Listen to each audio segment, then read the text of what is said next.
पढ़ा लिखा कर आदमी बनाने का।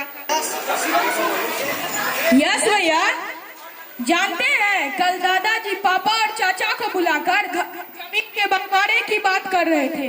ओह, तो क्या बंटवारा हो गया? अरे हुआ नहीं, होने वाला है। तो क्या ये घर भी बट जाएगा? अरे पगले, सिर्फ घर ही बटेगा। लोटा, आड़ी, चकला, बेलना, ट्रंक, बक्सा सब बटेगा। अरे प्रिया, असली बात तो तुमको पता ही नहीं है। वो क्या? बंटवारे से पहले दादाजी पापा से बोले, बेटा बंटवारे के बाद मुझे तुम अपने साथ लेके चले जाना। तब तो पापा तैयार हो गए होंगे। वाह, अब तो बहुत मजा आएगा, दादाजी के साथ कहानियाँ भी सुनेंगे। अरे पगले, पापा तैयार हुए होंगे तब तो। वे तो साफ मना कर दिए। क्या चाचा जी मना कर दिए? खैर, मेरे पापा तो तैयार हो गए होंगे। नहीं मानव, चाचा जी भी ले जाने को तैयार नहीं हुए। क्या मेरे पापा भी ले जाने को तैयार नहीं हुए? यह तो बहुत बुरा हुआ। अब इस उम्र में दादाजी की देखभाल कौन करेगा? अब तो दादाजी खेती भी नहीं कर सकते, अब क्या होगा? अरे भैया, इतना दिमाग है दादाजी को, एक बड़ा सा कटोरा लेंगे और बैठ जाएंगे किसी मंदिर के बाहर और जोर जोर से गाएंगे, दे दे राम दिला दे राम, देने वाला राजा राम। बस शाम तक कटोरा भर जाएगा। घर पगला अनसन बोलता रहता है। मेरे प्रिंस, एको काम करेगा। जब तक दादाजी जमीन का बंटवारा करते हैं तब तक मान लो घर का सामान का बंटवारा कर लेते हैं। Good idea, good idea, good idea.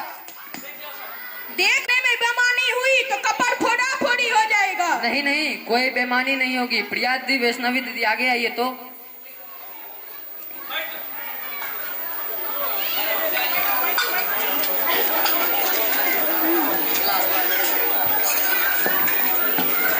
दो थाली और ये दो थाली।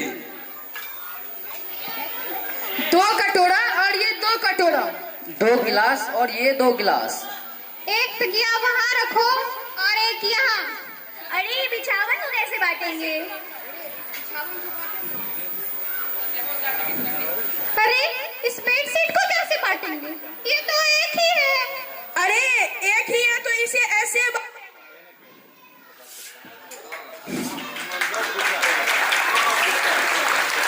और ये दादाजी की तस्वीर मैं रख लेता हूँ। उठा के पटकिए देंगे, दादाजी की तस्वीर मैं रखूंगा। शिवम हाथ छोड़ो, नहीं तो मार खा जाएगा। आइए तो प्लीज भैया, इसका गुंडागर्दी निकालते हैं।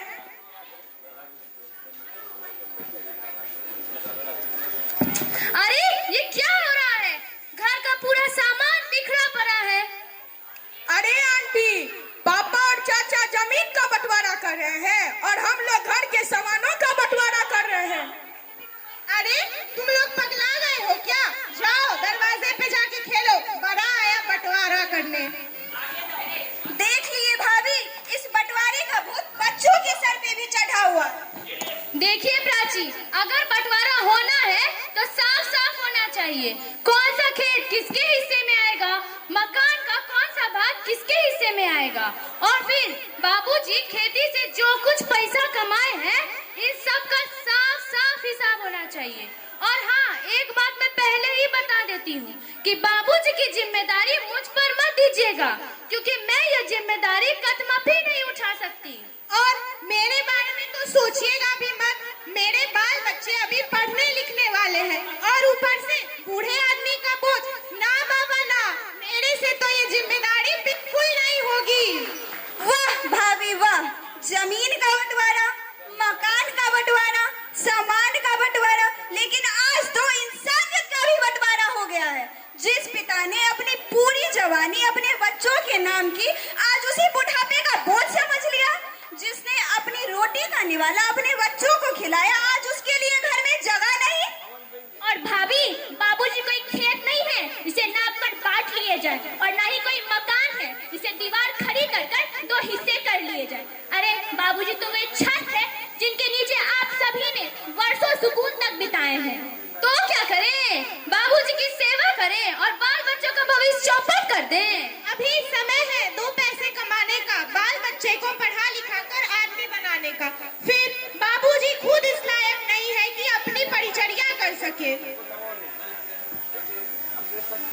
तो फिर उनकी परिचर्या कौन सोचिए